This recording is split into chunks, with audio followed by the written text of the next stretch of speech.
नमस्कार, स्वागत है आपका। मेरा नाम है विपिन बेबाक।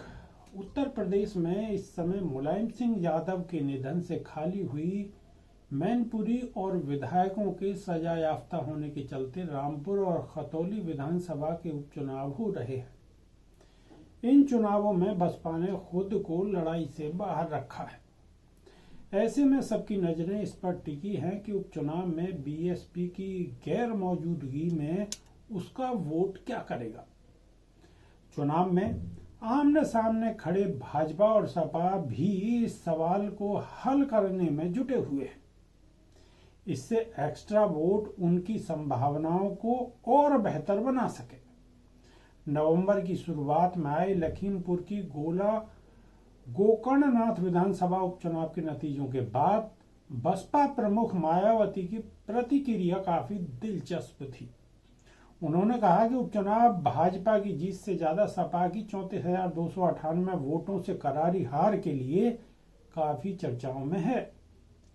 बीएसपी जब अधिकांश उपचुनाव नहीं लड़ती है और यहां भी चुनावी मैदान में नहीं थी, तो अब सपा अपनी इस हार के लिए कौन सा नया बहाना बनाएगी।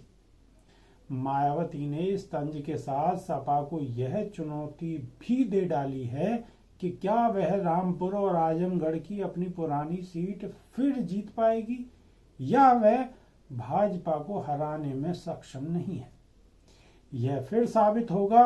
दरअसल मायावती के इस तंज में उनके कोर वोटरों के लिए खुली संभावनाओं और भविष्य के संकेत तलाशे जा सकते हैं। बसपा जब भी सत्ता से बाहर रही, उसने उपचुनाव से परहेज किया।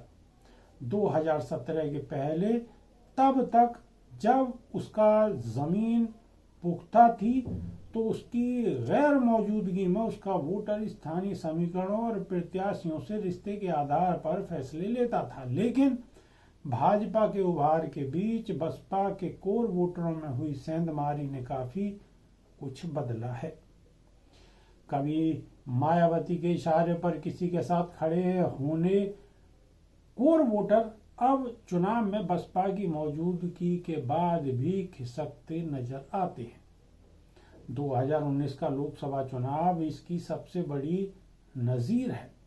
सपा बसपा साथ आने के बाद भी महज 15 लोकसभा सीट जीत पाए। इसमें भी सपा 5 सीटों पर जीत दर्ज कर पाई। उसमें 3 मुस्लिम बहुल और 2 मुस्लिम यादव बहुल सीटें थी।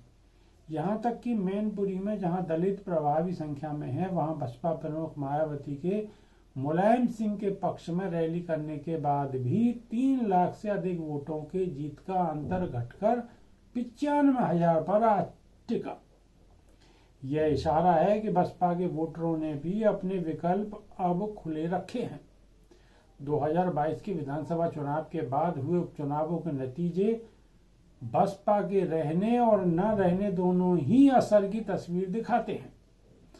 आजमगढ़ लोकसभा उपचुनाव में बसपा ने मजबूत मुस्लिम चेहरे को उतारा था। बसपा की मजबूत सेंधमारी का असर यह रहा कि जिस सीट को 2019 में सपा 2.5 लाख से अधिक वोटों के अंदर से जीती थी, उसे 10,000 वोटों से भाजपा से वो हार गई। इसी तरह रामपुर सीट बसपा के साथ मिलकर सपा ने 1,10,000 वोटों से जीती थी। बसपा उपचुनाव में बाहर हुई तो यह सीट भाजपा करीब 32,000 वोटों से जीत गई। ऐसे में उपचुनावों में बसपा का रहना और न रहना दोनों ही नतीजे तय करता हुआ दिखाई दे रहा है। यूपी में जिन 3 सीटों पर चुनाव हो रहे हैं, वहां भी बसपा के वोट नतीजों का रुख बदलने में सक्षम है। मसलन मैनपुरी सीट पर 1.5 लाख से अधिक दलित वोटर हैं। सपा और भाजपा अपने परंपरागत वोटों के साथ गोलबंद हैं, लेकिन दोनों को पता है कि बसपा का दलित वोट बैंक लड़ाई का पल्ला उठाने और झुकाने के लिए अहम है।